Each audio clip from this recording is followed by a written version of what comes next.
Hi, everybody. I'm Lynn Rogers, and I'm here with Joanne and Terri. Good day to both of you. Good Hi, morning. Lynn. Hi, Terri. Hi. So nice to be here with you.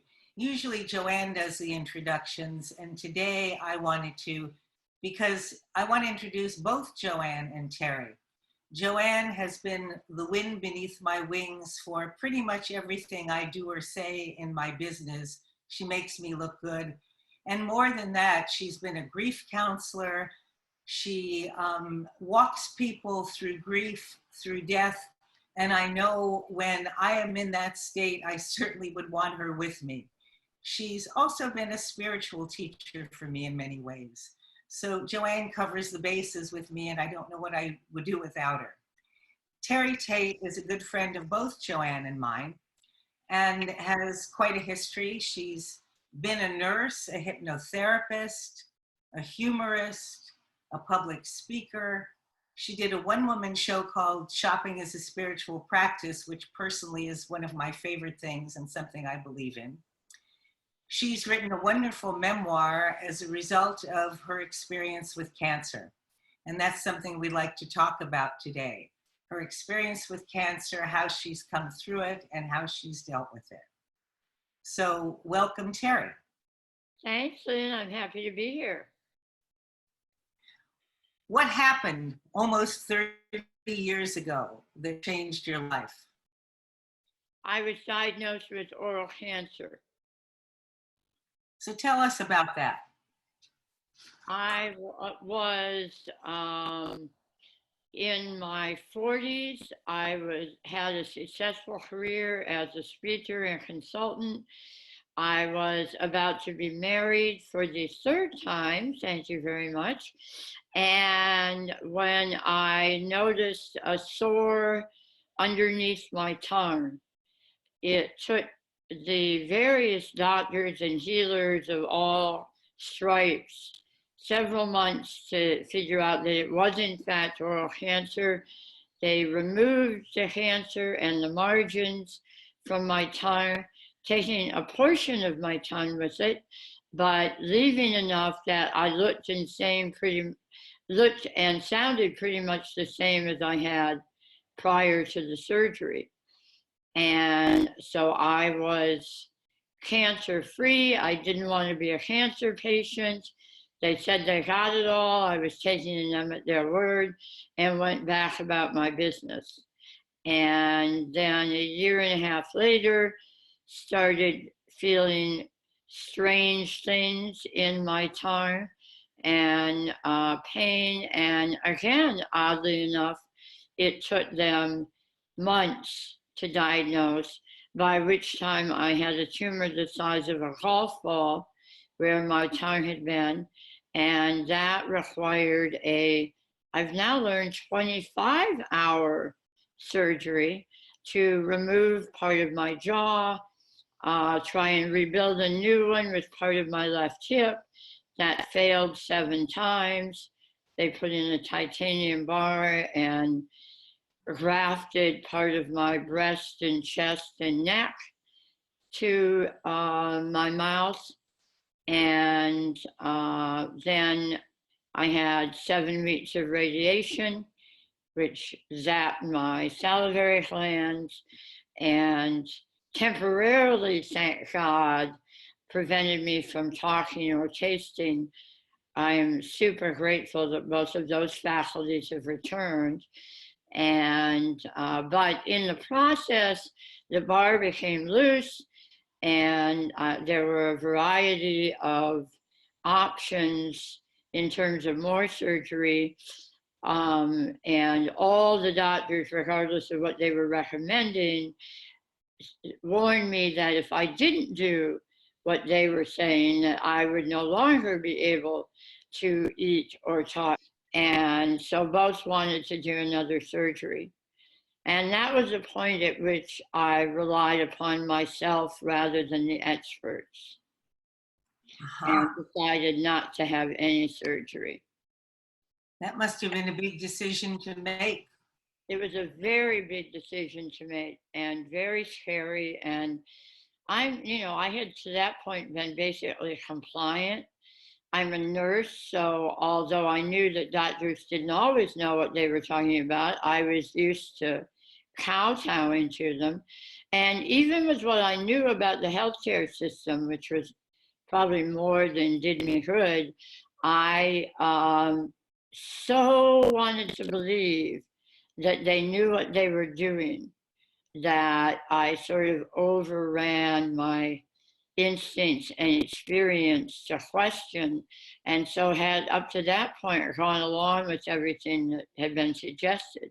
So how did you ultimately come to the decision? What was your process then? I asked everybody, expert and otherwise. I wrote about it. Writing has been a big part of my healing. And so I wrote, what should I do? And then I gradually started to get answers to the questions I wrote. And I discovered that the answers were wiser than what I had in my little brain. And so I started realizing that I had tapped into some wiser source, and between that and I finally, with that, I went round and round with that decision so many times, and finally I just surrendered and stood on my patio and raised my hands to the stars and asked whatever was out there to tell me what to do. And the next morning I woke up knowing that I shouldn't have surgery. Did you consider that, or do you consider that a chronic illness, a life-altering illness? How do you feel about having had that cancer diagnosis that many years ago? I would have preferred to have skipped it.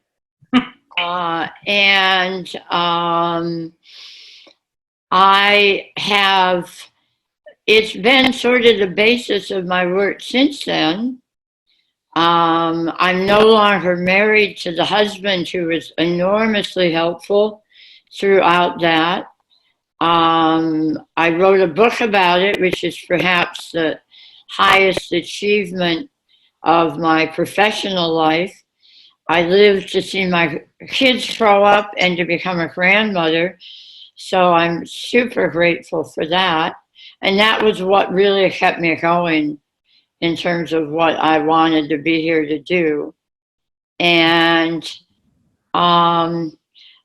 so I'm not happy that I'm disfigured, and I've been in a lot of denial about that.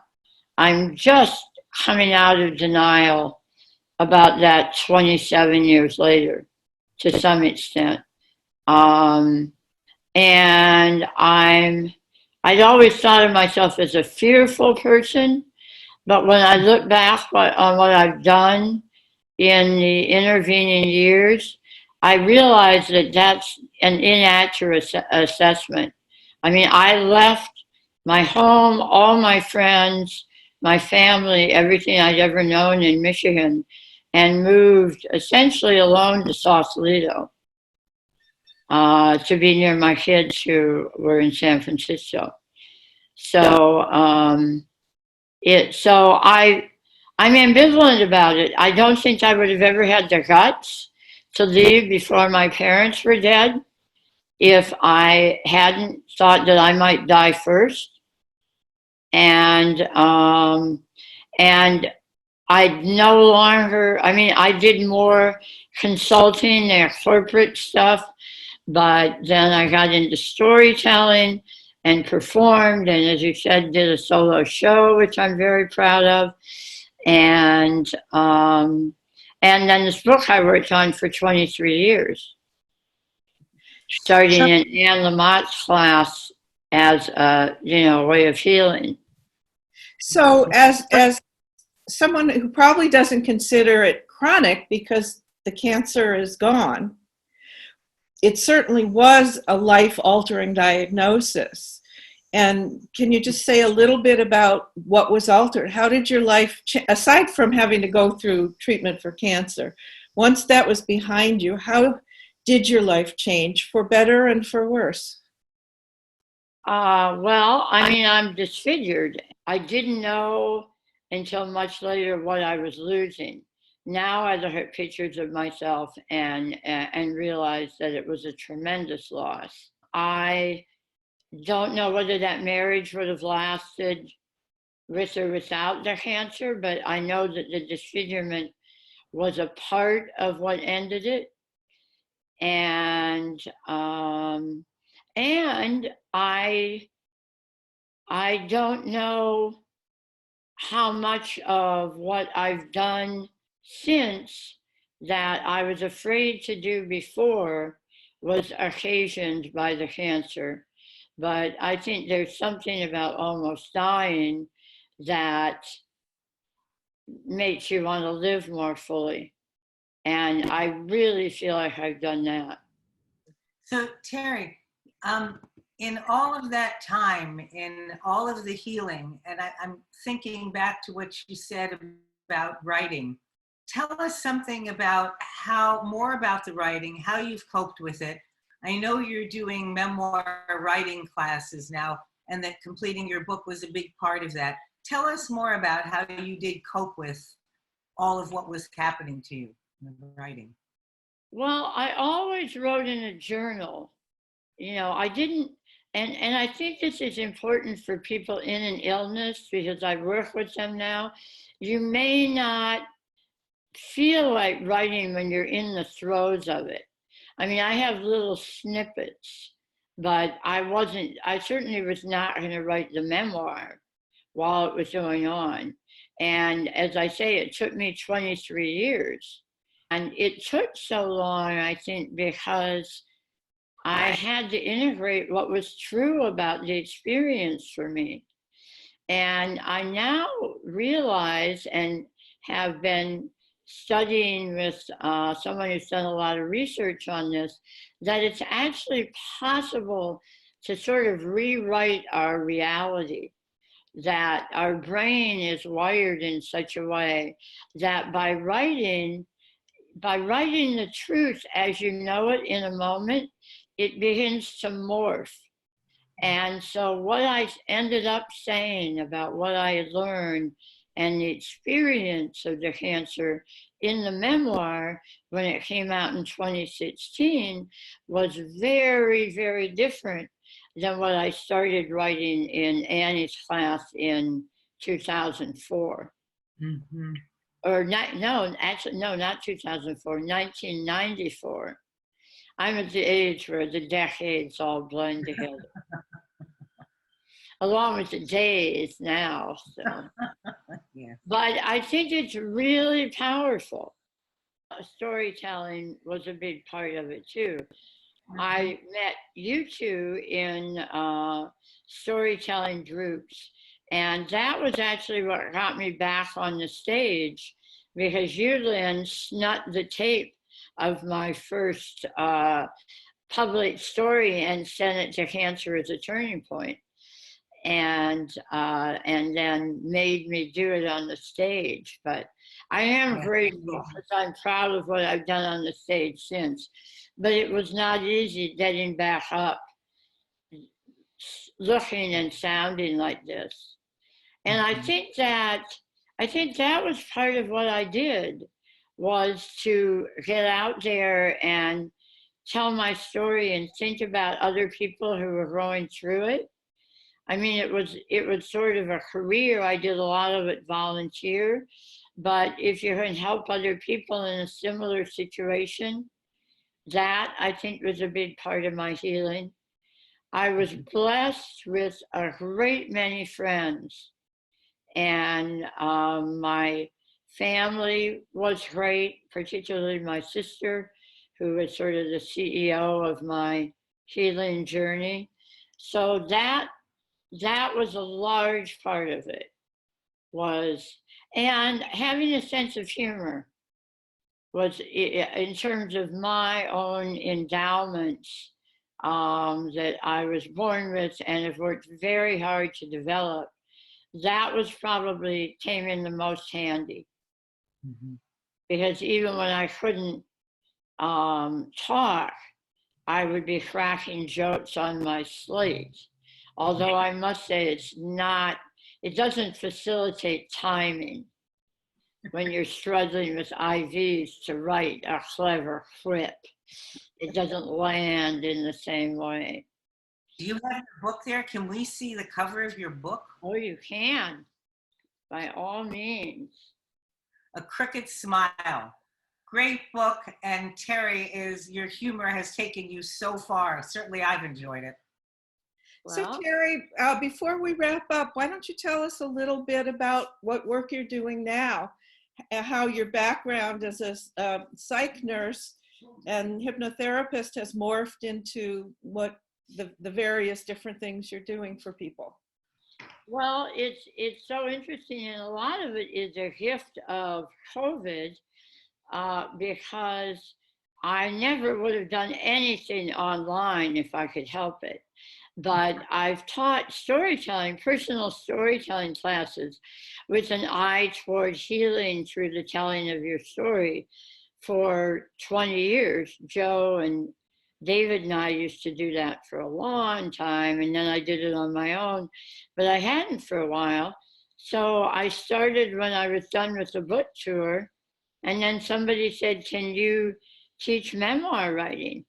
So I thought, well, I can try. So now the sky is the limit, and I can work with anybody, anywhere. And it's the most fun because I've been a therapist and a hypnotherapist, and I still do that, which also works online. But it combines healing and writing. Thank you, Terri. Thank you. Joe, thanks. This has been great. Another great call, and we'll look forward to more.